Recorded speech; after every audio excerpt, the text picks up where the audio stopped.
Hopefully this is on. Hi, everybody. Thank you. Thank you very much. Save it for the stars of our forum today. I'm Patty Bellinger, and I'm the Executive Director of the Center for Public Leadership, and I teach here as an adjunct lecturer. It gives me enormous pleasure to welcome you all to this wonderful event. Thank you to the forum for partnering with the center. Special shout out and welcome to our CPL alums and fellows, current fellows. We have, woohoo! This is the 10th anniversary of the Center for Public Leadership Fellowships, and we have 108 fellows who've come back for 36 hours of events, this forum, things that'll happen later tonight that will not be named, and a whole series of breakouts, and Madeline Albright will be speaking tomorrow night with the fellows. So we've got a great program that the team has put together, and just want to say how deeply we respect and admire the work of the fellows and our alums. It's just impressive, incredible work, public service of all varieties that you all are doing out in the world, and we're thrilled to call you our own. And with that, I would just like to acknowledge the generosity of our donors and their vision. Without that, we would not be able to provide the financial aid and support to so many students that we are able to provide. When I joined literally about a year and a half ago, we had 4 fellowships and 51 fellows. And not due to me, we now have 9 fellowships, and we'll have 100 fellows in the fall. Great. So it's really grown. And with that, I would like to welcome my friend Maggie Williams. Thank you again. We're thrilled to have you here. Thank you. Well, good afternoon, everyone, and welcome to the John F. Kennedy Jr. Forum. I'm Maggie Williams. I'm the director of the Institute of Politics here at Harvard, and we are so pleased to co-sponsor this forum today with the Center for Public Leadership. Thank you, Patty, for all your help. Before we begin our forum, I would like to acknowledge a much-loved and respected member of the IOP family, Senator Jeanne Shaheen, who is one of our distinguished panelists today. Senator, the IOP thanks you for your support and your unbridled passion for public service. Thank you so much for your leadership when you were here.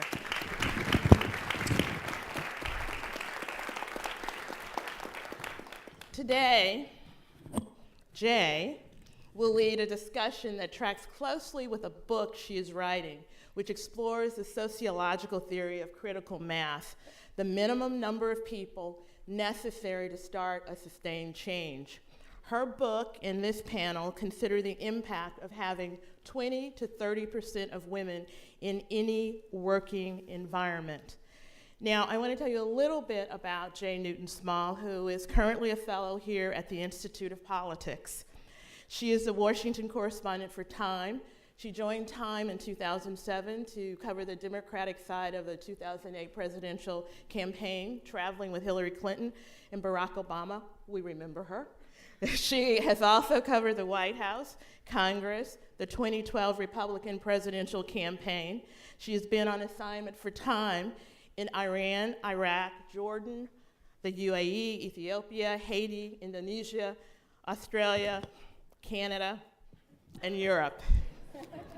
So Jay, welcome, and this is a wonderful panel. We can't wait. Thank you so much, Maggie, for having me here, and thank you so much to the panelists for agreeing to do this with me. I've interviewed all 3 of you in different times, and you all have such great stories, and I can't wait for the audience and everyone here to hear them. So I'm just going to introduce the 3 of you. This is Senator Shaheen. As Maggie said, she's senator from New Hampshire. She's been a senator since 2009. She just won bruising re-election. Congratulations. Yes, thank you. Making Glad yourself... it's over. Thank you. You're with the distinction of being, I think Scott Brown has now made history as the only man to have been beaten by 2 women for the Senate. Absolutely. In 2 different states. In 2 different states. And she also is a former governor of New Hampshire, the first woman to be both a governor and a senator, which is awesome. Yes. And this is Justice Nan Duffy. She's a Massachusetts Supreme Court Justice. She went to University of Connecticut in 1973, and then here at Harvard Law School in 1978. She served first in the probate and family courts, which she told me is actually kind of an unusual path for someone to rise up to the Supreme Court here in Massachusetts. She was also on the appellate court before being appointed by Patrick Duvall in 2011 to the Massachusetts Supreme Court. And then we also finally have Amy Schulman, who is teaching here at the business school. It was started as general counsel at Pfizer, and then rose to lead their $4 billion consumer and healthcare business before she left and came here, and has now actually got some really interesting biotech startup going on, as well as teaching. So I'm excited for her corporate perspective today. So originally, I got interested in this subject matter because I was writing a story, as Senator Shaheen knows, about the women of the Senate. And in the last session, the 113th session, it was the first time ever that they had 20 women, and that women made up 20% of the Senate. And it really was a sort of moment of critical mass, not just in the sense of sheer numbers, but the women also sat on top of 10 out of the 20 committees in the Senate. So they produced more than half the legislation in the 113th Congress. It was not a very productive Congress, but what little got done, it was done by women. And so after I wrote, during the government shutdown, I wrote a story for the magazine about the women coming together at a time when things were so incredibly acrimonious, and they were really the ones who sort of came across the breach, used their personal friendships to form these sort of compromise and negotiated an end to the shutdown. And I had a lot of interest in writing a book out of that article. I'd had a bunch of offers, but I didn't want to write a book about just the Senate women, since half of them are already writing the books themselves, as Senator Shaheen knows. But I like the idea of critical mass, and so somewhere between 20 and 30% in any body, whether it's a legislative body or an appellate court or a corporate board, women really begin to have an impact. And less than that, either men don't listen or women don't speak up. They don't really have that much of an impact. But once you reach that tipping point, they really do begin to change things, and you see hugely differing outcomes. And so we're here today to talk about the successes of when you've reached critical mass, as all three women have experienced, and also some of the challenges that they still face. Now, for students here at Harvard, you might not realize that, at least half the students here are female. Most universities graduate more women than men. Most grad schools actually graduate 60% more women than men. It doesn't feel like there's still a disparity. And in fact, 47% of the US workforce is female. But out of that, two-thirds of the minimum wage earners are actually women. And not a lot of women have actually breached the upper echelons of executive boards, executive positions, directorial positions. And so this has become a challenge to really get that diversity in there, because once you hit that mark, then you really do begin to see better management, because women bring very differing management styles than men, and you begin to see better outcomes. And so I actually wanted to start to ask Jeanne Shaheen. In my story, I wrote about how the night before the women kind of made this move, they all gathered in her offices in the Senate for pizza dinner. And can you just tell us the story about how you all came to form this sort of group to talk about the shutdown? Well, I have to give Susan Collins from Maine credit for going to the floor and putting forth a proposal that she thought was a compromise that people could buy into. And that was, I think, on a Thursday afternoon, and as Kelly Ayotte, who is my Republican colleague from New Hampshire, and I would point out that in the 2012 election, New Hampshire became the first state in the country to send an all-female delegation to Washington. Sadly, we lost one of those women, but there are still 3 out of 4 of us who are women. And so she and I were getting on the plane, and I said, we need to do something about this, and she agreed. And I said, well, how about if you and I host a pizza dinner at my office on Monday? When we get back, we'll invite all the women and see if we can come up with something. And so we did that, and that was really the genesis of a bipartisan group that had about 14 people, Republicans and Democrats, and independents. Angus King was part of that. That was really led by Susan Collins.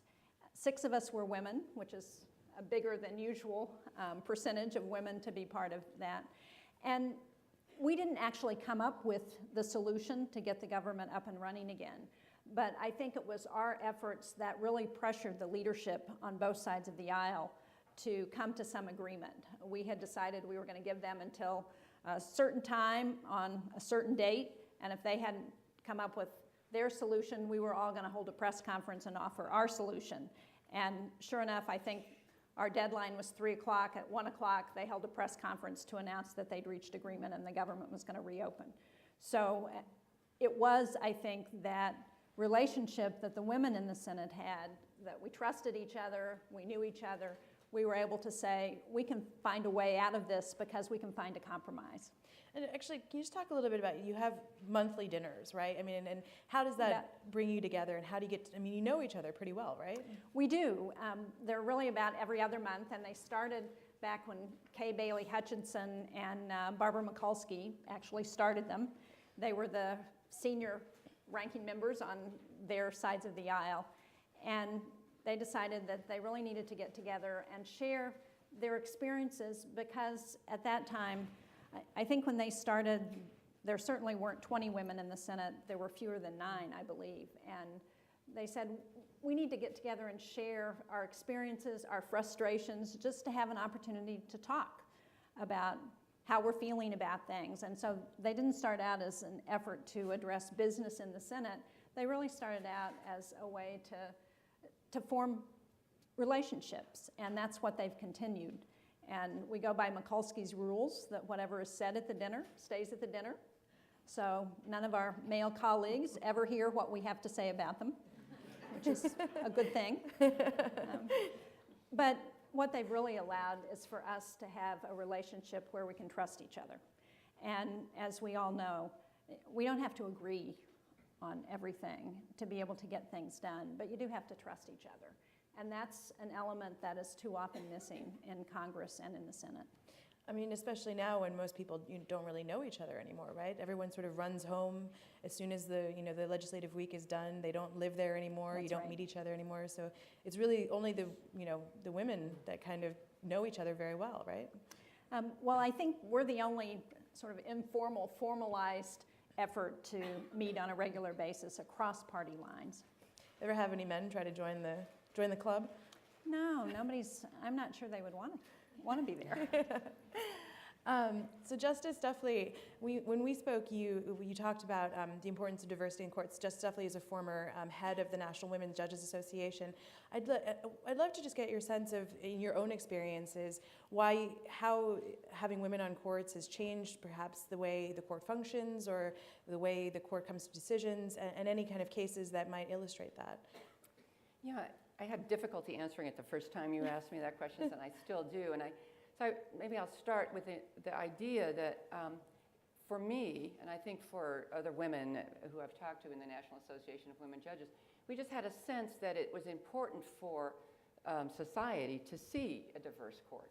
That we were concerned that maybe people weren't viewing the judiciary with the same kind of respect that perhaps they should have, because they didn't recognize themselves. Minorities and women didn't see themselves. And so it really started more from that sense. It came from that deep sense that maybe democracy was at stake here, and so we needed to have more women and more minorities. So that was the genesis of my involvement in the National Association of Women Judges, to really get that critical mass up. So that was one, how we look to the world. And of course, with that, this strong sense that, women and minorities on judicial collegial decision-making bodies, appellate courts, really might make a difference in the laws. And if you look at the laws historically, when there were only white males, you see that people would write about women in kind of derogatory terms and I think they thought they were applying sort of a general law and not really being personally biased or even speaking from their own experiences about that. And so I think you could safely say, although there's thin proof for it, but I have some, that by changing the makeup of our courts, you might also change how laws come out. And there are 2 studies. I haven't done extensive research on this, but there are 2 that support this. And they're only about federal courts, and they're only about the appellate courts, because that's what we call the collegial court. And those studies suggest, they were really from about a decade ago, that it doesn't matter so much the number of women, but if there are women and minorities of a critical mass at a particular appellate court, there are statistical outcomes that favor either sex discrimination suits in favor of plaintiffs or affirmative action suits. So it doesn't have to be that the woman or the member of a minority is writing the decision. The idea was that if you're on that court, you are making a difference by your presence. And so that leads me to this. I think that just my presence on a court, on the Supreme Court, on the Appeals Court, and the presence now of 3 other female colleagues, as well as on the Appeals Court, and members, I'm still the only Asian on both courts, but African-American members, people who are gay or lesbian.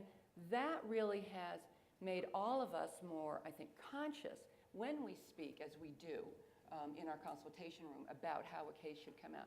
We're not just thinking, oh, this is how I think it should come out, and sharing that point of view, but I think we are also thinking, what is Jay going to be thinking about this? My thoughts, what is she hearing when I say this?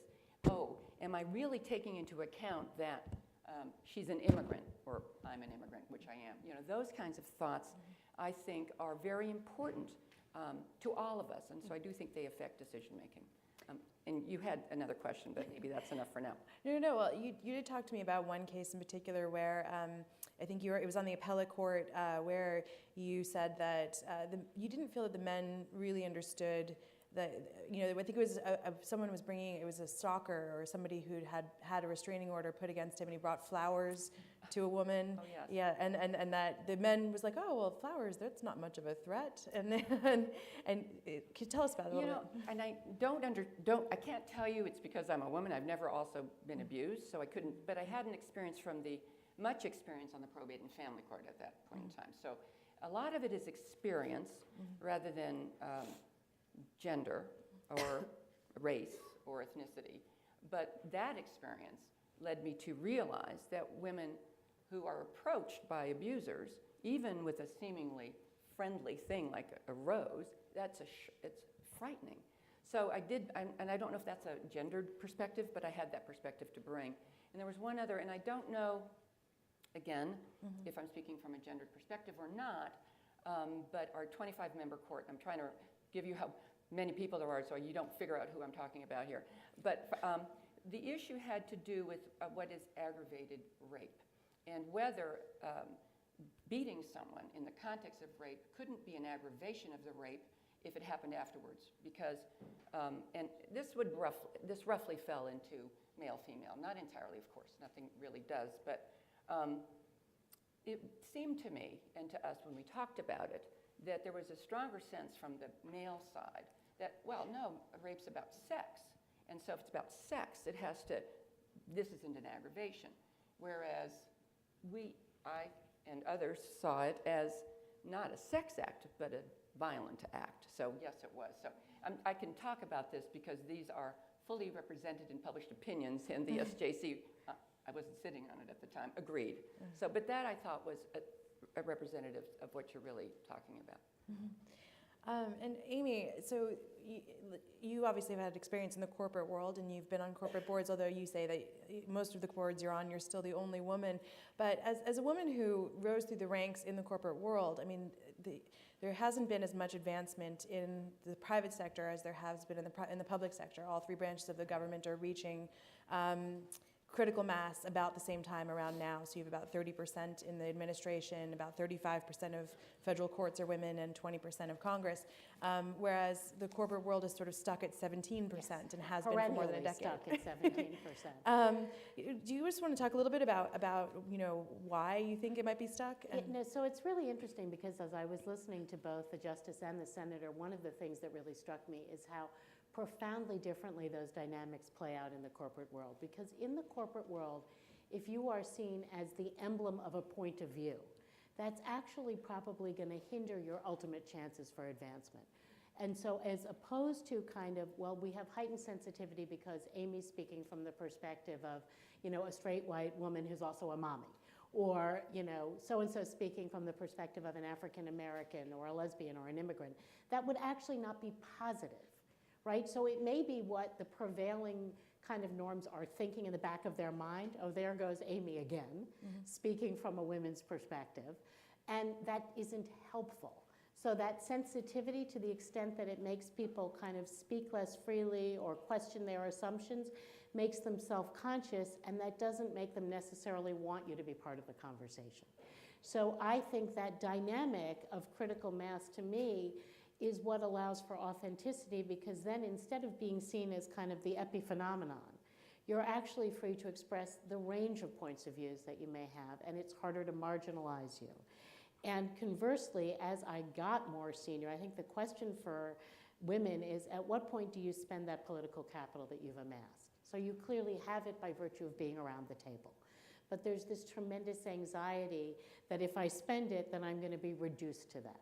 And I think when there are other women in the room, when there are other diverse perspectives, you realize that actually one of the great ironies of life is the more capital you have, the more capital you're spending, the more you have. And I think that, you know, there's a tendency sometimes to feel that we need to save things for when we really need them. I mean, I used to be like this about airplane miles, right? I mean, from all the flying that I did in my life, you know, at one point I had, you know, like 1 million miles, right? And I'm like carefully sitting there saving those miles. For what? I mean, the airlines never let you use them. When am I ever going to do it? But I'm like saving them for, quote, when I really need them. By the time I really need them, it's going to cost 1 million miles, you know, to fly from New York to Cleveland. And so at some point you realize the more that I am seen as a transacting player, the more I'm connecting people, the more I'm spending political capital advancing junior people, the more I'm able to do kind of whatever it is that people do when they're spending their political capital, actually the more power I have. But I don't think you instinctively realize that when you're new at the table. And so I think one of the great pleasures that happens when there's critical mass is that kind of reassurance and this idea that you're not sidelined every time you kind of say something or speak something because everybody's wondering, you know, where is that coming from? Let's also talk a little bit about critical actors, because part of the power of, you know, critical mass isn't just the idea that you have the 20 or 30%, it's the seniority that some of these actors get. So in terms of the Senate, it was the fact that half the women were sitting on top of committees and they were able to really make, you know, draft legislation, impact change, and they were very powerful. But sometimes in the corporate world, you're kind of the only critical actor, right? Like you're kind of lonely at the top thing. And what do you do in that case? And how do you sort of find friends? Right. So, I mean, one of the things that, you know, one of the things about being in that position where you realize that actually at a certain point in your life, what you're doing is you have the tremendous both luxury and sorrow of being in the position of giving to others and opening the door, even as you may say, gee, there weren't people ahead of me. Given my age and my position, there just wasn't an entire generation of women who were there before. And so, you know, I think one of the privileges of being in a position like this is making sure that, you know, you're bringing along other people, and that is people and that, you know, the conditions for diversity is an abstract good in and of itself, but it only thrives when you're actually creating and insisting that the organizations to which you belong welcome the diversity, right? Because there's no point in having kind of a bunch of, you know, diverse voices around the table if there's one voice clamping down and speaking, because then all that happens is people get frustrated and demoralized and no change occurs. So I think the job of those of us who are here is to say, now that we're all around that table, make sure that the organizations actually are porous enough to hear what people are saying. And so I think in that sense, the role of a critical actor really can change organizations. And I think one of the great pleasures of my life is hearing from people now who are in their late 20s, in their 30s, in their 40s, who call me up and say, you're not going to believe what I'm doing now, and I'm doing this because of this thing that you and I did 10 years ago or 15 years ago. And, you know, I like to say I have 3 biological sons, and I have an entire family of professional daughters who I hold, you know, nearly as dearly as I do my 3 biological sons. And it's a great pleasure of being at this stage in my life. We're going to open it up to questions in a minute, so if people want to, you know, just go to the microphones. I think there's 4 of them around if you have any questions. But I'm going to start with just a first question to Senator Shaheen. One of the great stories of the 113th Congress was the fact that you and 6 other women were on the Senate Armed Services Committee, and there was an amazing hearing where you guys ladies or gals sort of hauled the generals into the rooms, into a hearing room, and really lambasted them on sexual assault in the military and embarrassed them. And it was amazing. And you really got, forced change for the first time. It's been 30 years women have been trying to do this.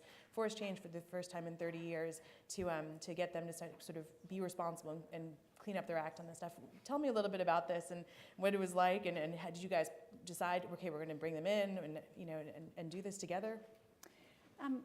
Well, I think the importance of, at that time there were 6 women on the Armed Services Committee. Now there are actually 7. So we're making a little more progress.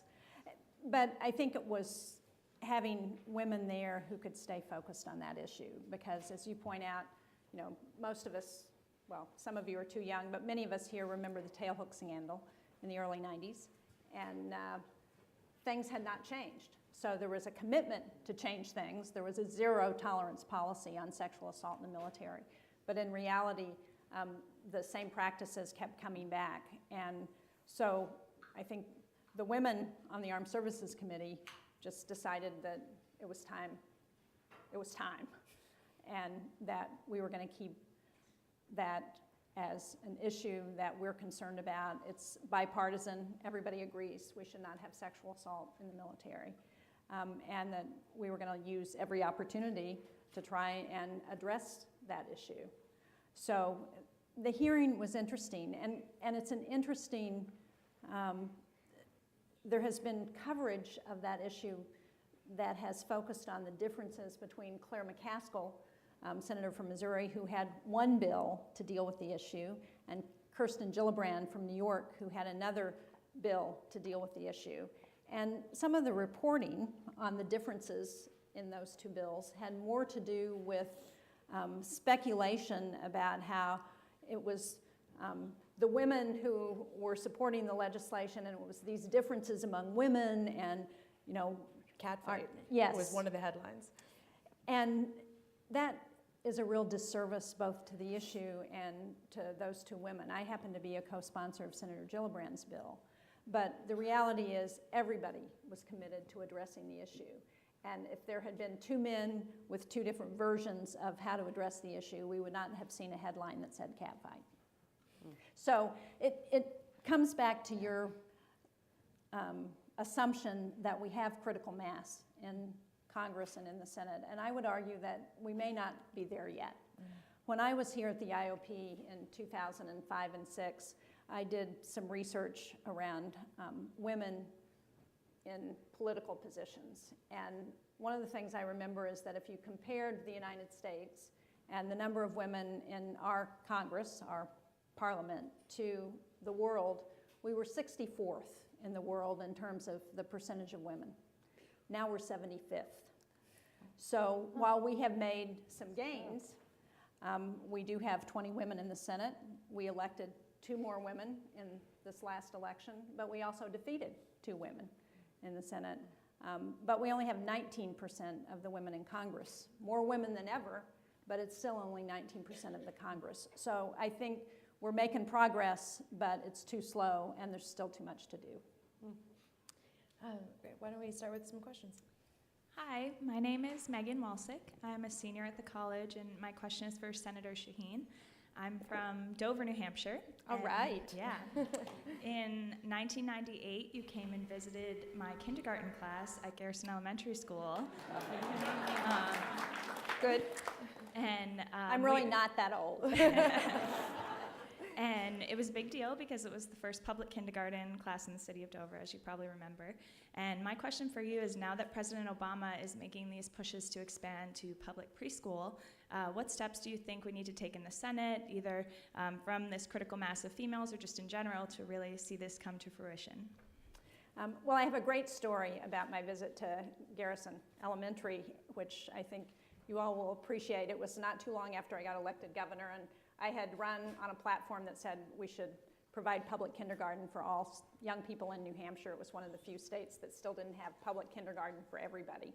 And so this was one of my first public kindergarten visits, and I thought it went really well. I had a great time with the students and got a chance to talk policy about why public kindergarten is so important, early childhood education. And so I I thought it was great. And then my state trooper, a couple of days later, told me that he had talked to the parents of some of the kids, and they had said how disappointed they were when I visited their school, because they thought the first woman governor should come like the Queen, that I should have an entourage and I should have a ball gown and a magic wand, and that's what they were expecting. And it shows the challenges that nobody knew what a woman governor should be like when I first got elected in New Hampshire. But I think getting public preschool would be critical for this country. All the research, the data tells us that the earlier we can intervene in a child's life, the better in terms of their successes, their ability to learn to read at grade level, to graduate on time. The fewer kids get in trouble when they have that early education. The challenge, like so much of what we're dealing with in Congress, has to do with the resources. And there's a lot of agreement among women senators, but there's not agreement on every issue, and there's certainly not agreement on what we're willing to fund and what we're not willing to fund. And I think you will see that that's where issues often break down along party lines, whether it's women or whether it's men. Well, I have the newspaper from that event with me, so maybe I can show you how. Oh, good. That's great. Thank you. Thank you very much. I forgot to say, as everyone who's been to a forum before, you know the rules. When you ask a question, just please give your name, where you're from, and the question should end with an actual question. So no sort of diatribes. Did you have a question? Hi, my name is Uncoachable. I'm actually a former, alumni of the Center for Public Leadership Fellowship programs. I was really struck by the difference you pointed out in the private sector and I guess the public sector. I work for the Department of Health and Human Services, and I've been in 3 different agencies, and there is absolutely, in each agency within the department that I was in, easily the staff were majority women. The top 3 leadership positions in the first agency were held by women, then the second agency, the acting director was a woman who was a graduate of Harvard Medical School. In my current job, my team lead, my division director, my group director are all women. So I guess I would like to dig a little bit deeper on this thing of like, what is so different about the private sector versus, say, federal government or other sectors that obviously allows women to thrive quite a bit? A large organization like the U.S. federal government, the largest employer in the world, but not so much in other sectors. What's the difference? Can you tell me more? I guess I would challenge the notion, though, that women are thriving. I mean, apropos this story, in some ways that's just an incredibly poignant story. So here you are, a governor who's clearly championed public education, done the actual hard work, and that kind of crushing blow of expectations that, rolling up your sleeves and getting it done, but yet you're supposed to come in like, with glass slippers and a ball gown. It's a funny story, but to me it's a deeply poignant story. And so I think it's terrific. You have, on this panel, examples of, clearly women who have broken through in success, but that we are ranked 74th, you said? 75th. 75th in terms of number of women, and that, to me, what that evokes is, why is it that women are not championed? Why haven't we embraced this cause freely, right? Why haven't women said, this is critical enough to us that we need to support women candidates? Why? I mean, there's still not that many women on the judiciary, although, we're doing better. And so I think, that question of thriving may be, But I'm specifically pointing out the federal sector, which again, the Department of Health and Human Services is led by Sylvia Burwell. Just jump in here a little bit and say, in the research that I've found, and I have a chapter that actually looks at public versus private sector, is that there's a number of factors. First of all, women in the private sector, they have almost universally male white bosses, whereas women in the public sector, you have the power of female voters. which is incredibly powerful.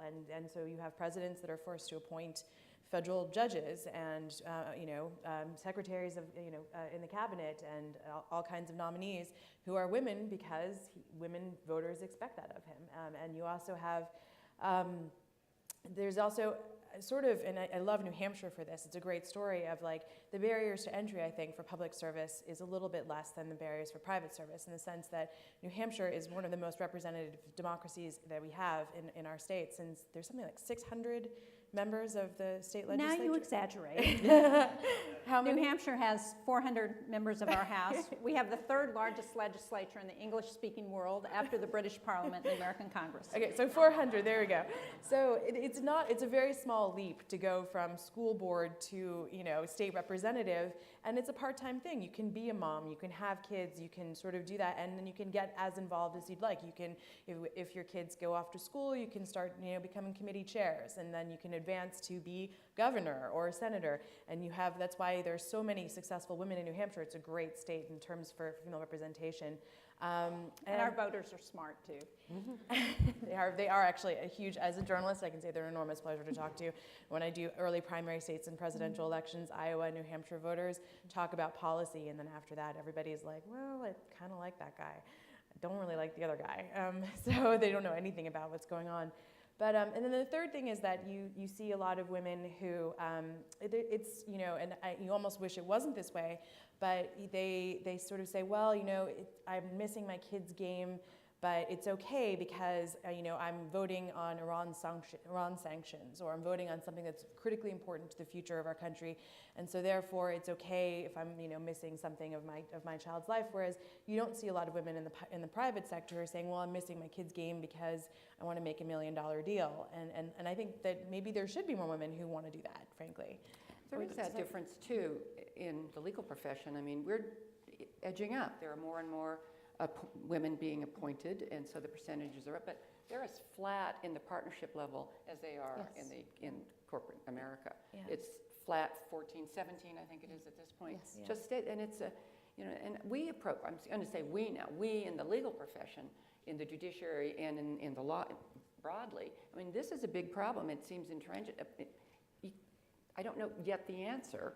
It's certainly a problem, and maybe some of it is that. I mean, but I don't think it's only the opt-out issue. I mean, one of the really interesting things when I was in private practice at a law firm, the absence of a negative message when you were coming up through the ranks for partnership was considered a positive message. So, and yet I think women and male mid-level associates heard the absence of a negative as a positive quite differently. So to be specific, you would go as this 5th level associate, which is when you're kind of anxious about making partner. It's often the years that you have tugs on you in other ways. If you have a spouse or a partner, that person is also starting to earn income, so you, in theory, have a little bit more latitude. And you would go in having just, really worked all these daunting hours, and, the partners who were reviewing you would say, everything's okay. Now, I can guarantee you that everything's okay is heard quite differently by most women than it is by most men. So most women are like, okay, just okay? Are you kidding me? I'm like killing myself here and it's just okay? And many guys, not all, will hear, everything's okay. I'm on top of the world. And, unwittingly, the exact same phrase. So then it compounds itself, because I walk out and you say to me nicely, how'd you do in your review? And I said, oh, I did okay. And you say to me, just okay? Mine was great. And now I'm thinking, wait a second.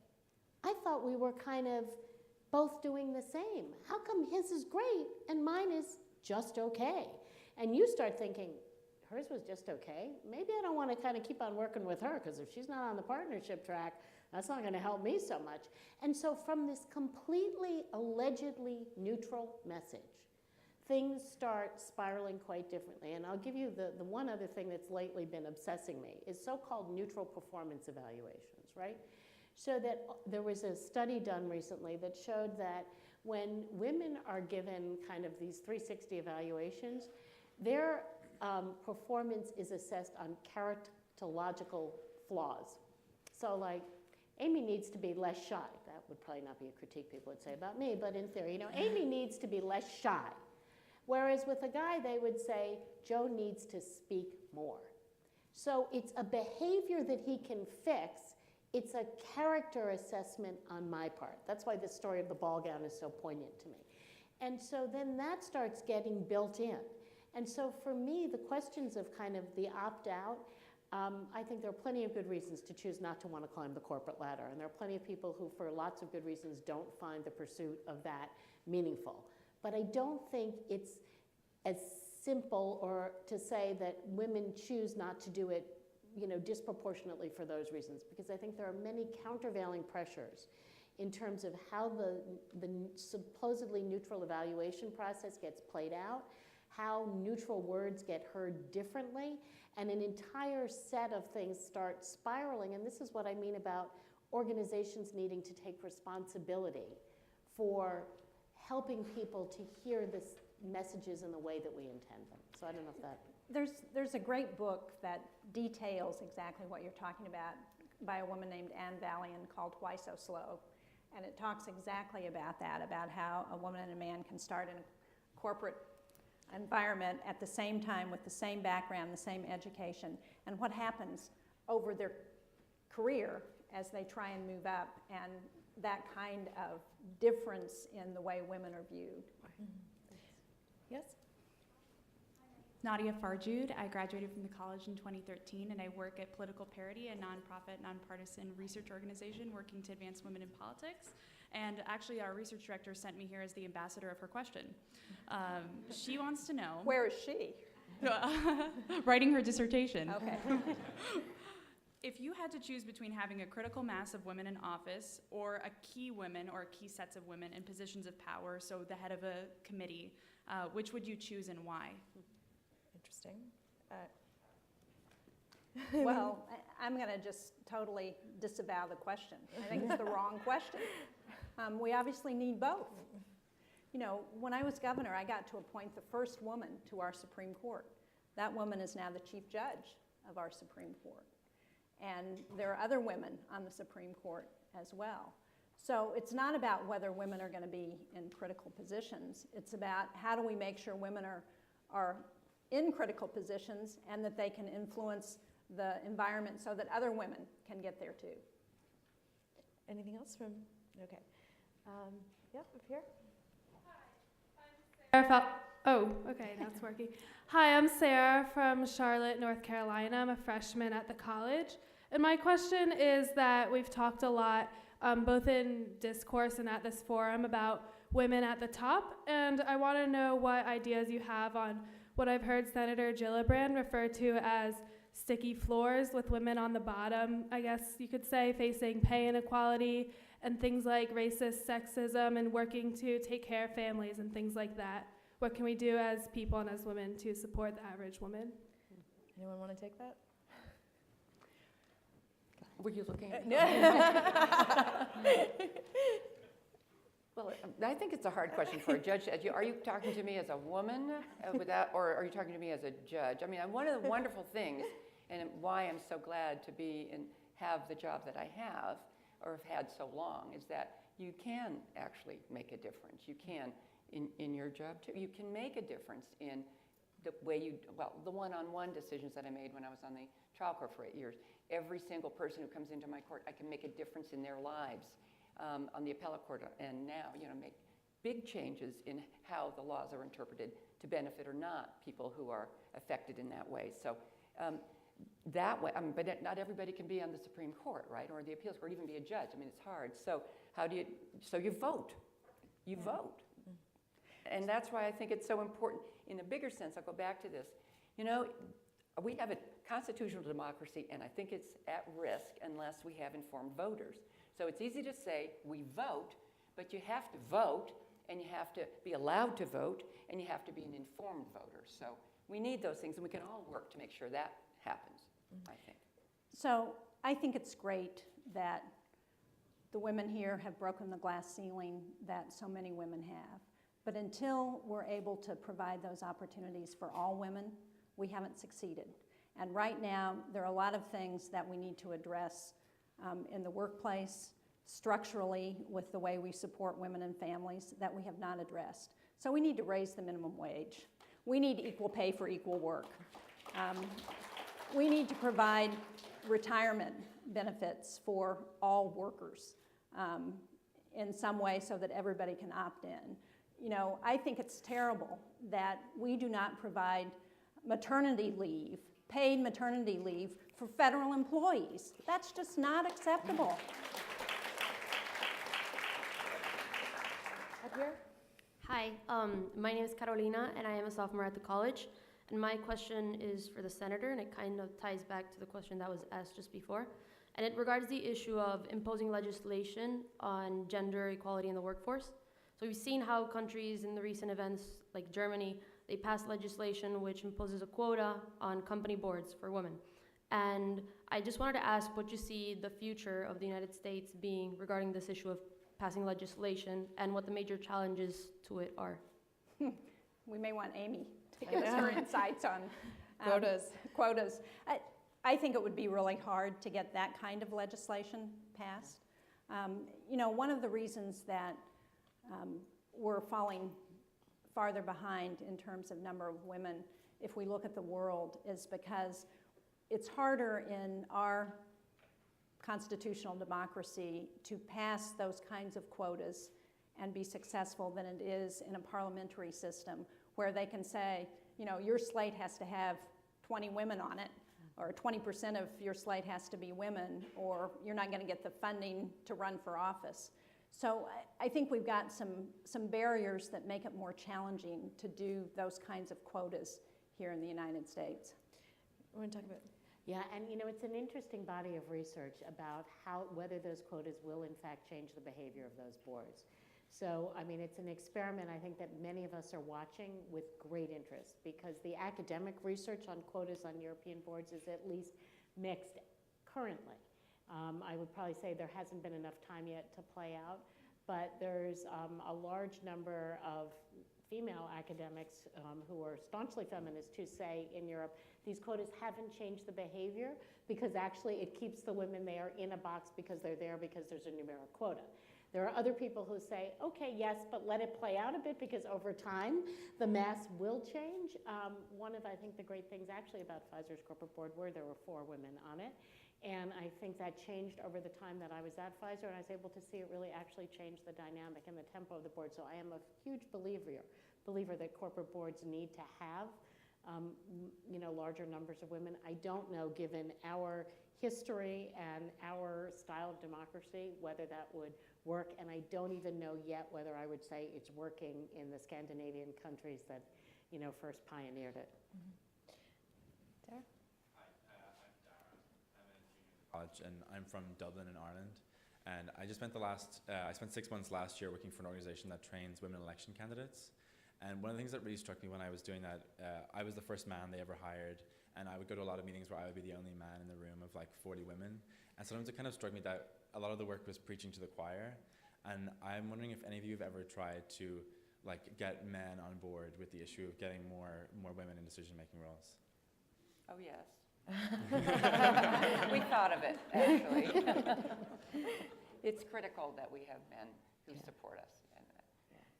I have to say that one of the best things that I encountered in all the research that I've done is some of the most successful ones has been in Britain and Australia. They have these sort of public-private partnerships where they you know, have a minister that also works with CEOs that recruits women and promotes women, and it has the worst name on the planet. It's actually called Male Captains for Change. And I kind of giggled when I first heard about this, but actually it's quite successful. And like they've actually done an amazing job of, you know, really bringing in a lot more women on boards and bringing women into the legislature. And so I think it's a model that a lot of people say should be applied in the United States, that if we really wanted to advance more women in the executive offices or whether on the courts, that there should be this sort of initiative where men, you know, who are CEOs, who are in positions of power are brought in and really sort of, you know, have some transparency and held accountable and said, you know, okay, let's do this, let's create goals and let's really and hire more women. So. And I think it's one of the things that gives all of us hope is actually your generation and the number of men and women who are committed to this. I mean, in my class that I teach over at the business school, whenever there's an issue that comes up on kind of the proverbial balancing question or on any of these issues, it is often as many men who are committed to talking to me about it because they have partners or spouses or siblings and they're deeply invested. So I'm not naive. I don't know that that will hold as true when those men get into positions of power as it does now when they're climbing, or as they want to make sure their female professor, who's obviously deeply committed to it, knows that they're committed. But I also do believe that your generation lives this very differently in terms of what you've seen many of your parents and other people go through. So I'd like to believe that you all will make a difference in ways that we haven't yet been completely able to at our level. I want to just share in that. I mean, I mentor a lot of, I don't have students, but I mentor my law clerks, and I make it a point to have, hi Ezra, to make it have men as well as women that I can mentor now, because they are going to be, maybe you don't realize that, you are the leaders and the ones who are going to make these choices. And I expect that you will be able to help make a difference. So thank you. Hi, excuse me. Hi, my name is Mary. I'm a doctoral student at the education school. I'm curious about your perspectives on the role or the voice or weight of women's voices in the public discourse based on the issues that they advocate. So specifically, I've been leading a career in public education, which is traditionally, as an issue, gendered female. And even Senator Shaheen, there's, I think, a great deal of folks who would say, it is, you're championing a women's issue by advocating for early education or fill in the blank. Is it your perspectives, and I ask this to all the panelists, that what, I guess, do we need to be doing as women in order to kind of either expand the responsibility for these traditionally gendered female issues to men as well, and or do women need to take on roles or advocate causes that are not traditionally female? You're going to Go answer? ahead. I just had a thought. I had a discussion before I came here about if you look historically, some of the things that you now say are female didn't used to be. They used to be men who actually, there were male teachers more, and there were male secretaries. And in European countries, predominantly women doctors. I mean, that may be an economic issue. Who knows? So I don't know if that's the answer. Here's a personal anecdote. Nobody grows up to say they're going to be a divorce lawyer, right? And I was one, not because I grew up to think I was going to be, just because it became an opportunity in my law firm. I was a litigation partner and associate, and it was an opportunity, and I was initially hesitant because I thought, they're putting me there because they thought that was kind of a good role for me, woman. But I liked it. I was good at it, and here I am. So, I picked what I was good at. I didn't worry anymore what people thought about it. I said, gee, I like this. I like dealing one-on-one with clients rather than different other things that I might have done. And so I guess you pick what you're passionate about. I do think, for the Senate and for Congress, Barbara Mikulski has a term called macaroni and cheese issues, that she sort of talks about how women, the macro issues and the macaroni and cheese issues. Yes, exactly. When she came into the Senate in 1987, for example, breast cancer research funding was $100,000 a year. She increased that by 1,000-fold. There was no scientific research that was done on women. All the scientific research that was funded by the U.S. government was done on men because that's what they legislated and that's what they mandated. And so there was a lot of low-hanging fruit, I think. Title IX, there's all these examples of, when women came into the legislature, when women started to impact how laws were passed, that they really made a difference. That sort of low-hanging fruit, I think, is almost all done or not done. But now you see women. Not totally done, actually, come to think of it. There's still equal pay. There's still a lot to go. But you do see a lot more senators, a lot more members of Congress kind of branching out into areas where you just would never have thought of them 20 years ago. I mean, Dianne Feinstein, who's the chair of the Intelligence Committee, issuing reports on torture and taking on the White House on these issues. You see women, taking on issues of readiness in the military and and all, joining police forces and firefighters and all kinds of things. And so that's, you do sort of are beginning to see women taking on quote unquote untraditional roles, which is a term I hate, but it is a slow process, and one that I think only really happens when you've reached sort of certain groundswells. I think that's true. I think that things change when people are used to seeing women in certain positions. One of the challenges that you talk about in terms of identifying women with certain areas is that's the way voters view women candidates. And so voters historically have viewed women as being good on what are considered the soft issues, education, social services, not so good on economics, on national security, and women are generally viewed as being more honest. So it can cut both ways in an election year where people are concerned about honesty. More women get elected. But it's a challenge that I think, as Jay says, only gets solved over the long term as more women get into positions, because, like men, women care about all kinds of things. We care about national security, we care about education. And so we shouldn't be buttonholed any more than men should be buttonholed. Unfortunately, this will have to be our last question since we're out of time. Hi, my name's Aisha. I'm a freshman at the college, and I have the honor of serving as one of Jay's liaisons this semester.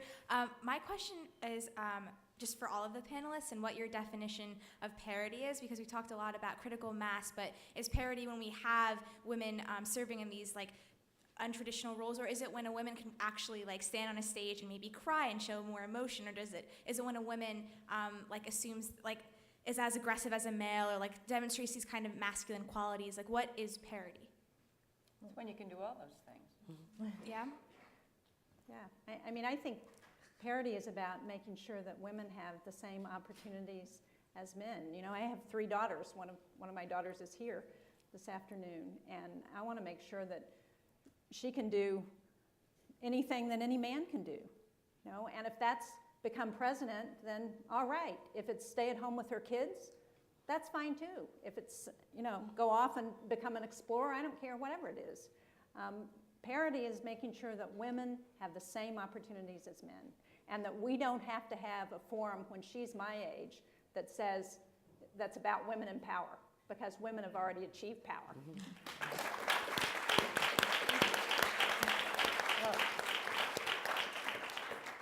I think that's a great place to leave it, and I think just a couple of final notes. One is that this is a lot of people will say, what's the importance of having critical mass with women, and there's a couple of points on that. One is that when you have a balance of women and men in a workforce, or at least you reach a critical mass of women, you are actually more productive. You do actually perform better, and this is something that Ernst & Young has studied. They organized their 88,000 accounting teams globally they sort of did this cruel social experiment without telling them, and organized them into sort of teams of women and men, and then mixtures of women and men, and they found that the best possible results, the best teams that performed the best, were ones that had at least 35% women on them. And so it is important to have this diversity of women and have enough women in the workforce in order to achieve that diversity. And it's also important because as the baby boomer generation retires, we're going to face an enormous shortfall of workers in the United States. About 40 million workers, I think, over the next 30 years. And the only way to really make up that shortfall, unless we miraculously decide our immigration policies or liberalize our immigration policies, is to bring women up to full employment in the United States. And that almost completely solves the shortfall in the workforce. And so it is something to think about in order moving forward, that economically speaking, it's actually sort of necessary in our to do this. And my last little sort of note is a pitch for my study group. Since if you're interested in the topic matter, every Thursday at 4 o'clock, I'm going to be looking at different chapters of my book and different sort of aspects that we've touched on here. And Nan Duffy is actually going to be one of my guests coming back, so we'll delve more deeply into the federal judiciary when she comes back. And state judiciary, excuse me, when she comes back. And I just also want to thank everybody for your perspectives here today. It was just awesome. Thank you. Thank you. Very nice. Thanks very much.